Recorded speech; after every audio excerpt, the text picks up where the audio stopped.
see a radio Minneapolis here.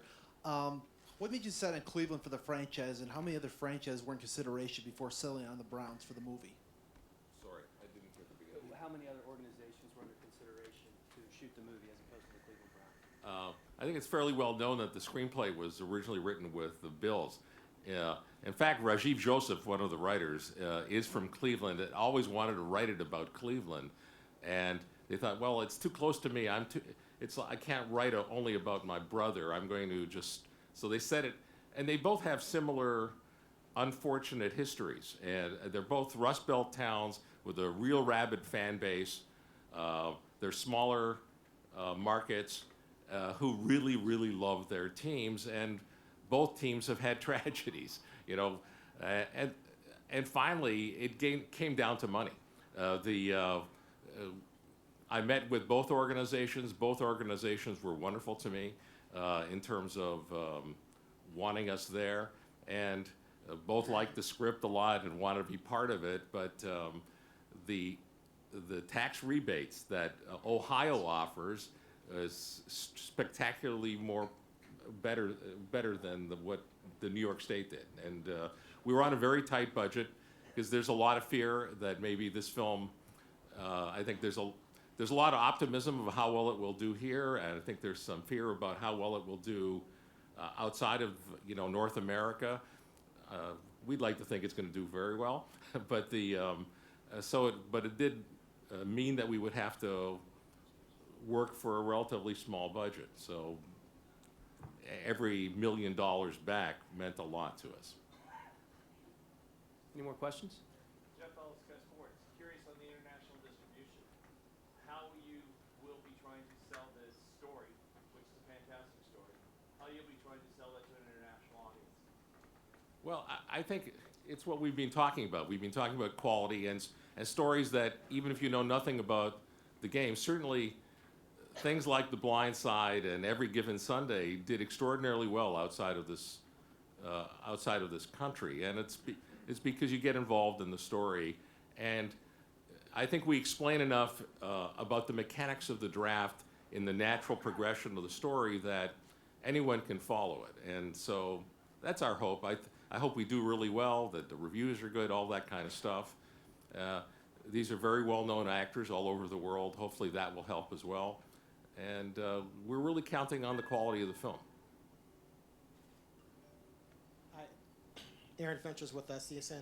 A lot of people in this room have either watched the draft for 2 or 3 days, either as a fan or as a professional. Have any of you ever sat through the draft as a fan and watched and lived or died with your team's pick?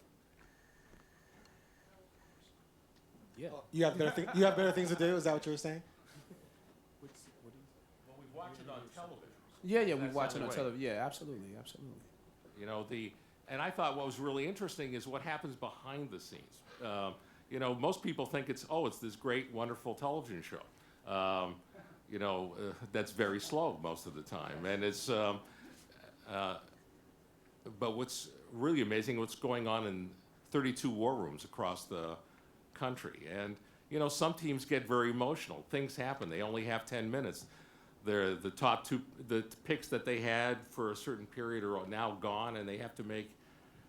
Some teams are very disciplined. This is one of the things that was explained to me, and no matter what, they're going by what what their lineup is, and to fulfill their needs for that year, and some just sort of get carried away by the opportunity of something, and that's fascinating, and I think it's what's interested non-football fans in this film who've seen it so far is the art of negotiation that takes place throughout the film, and all the sort of machinations of what happens. Right here? Forgive the bulldog, but I'm fascinated by that movie in particular. He wants to make a baseball western. I'm curious if you would ever consider bringing Trash back as a big league manager.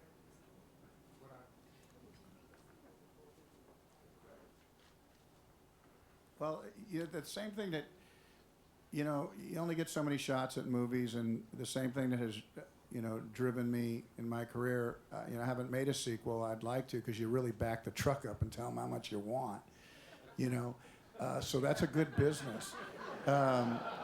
It's a really good business. 4 of those things, 5 of the other. Yeah, Ron Shelton's a good enough writer, but he never wrote that. And I've had people write some sequels to some of the other movies, and I just said, they're not as good as that first one. And yeah, but it doesn't matter. People come in, it doesn't matter, Kevin. It doesn't matter. And I go, really? And it does matter. And so nobody's accused me of not liking long stories, so I make them really long. Sometimes they're like 2 movies. So it's really about the writing for me, because I think people still care about the theatrical experience. And I think people are going to care about this movie. I think they're going to own it, because it really, draft day, drills down. And I don't care if it ever plays in Europe. I think it drills down. It's a great American movie. That's the way I go, and if it's really vulgar, I don't care if it plays on a plane either. Keep it what it is. And this is our story. And why we go crazy on Sunday is why we go crazy. And the dreams that happen on that 3-day is really fun. And this movie has found a way to encapsulate all of it. Sir, if you could just wait for the microphone, it's right behind you there.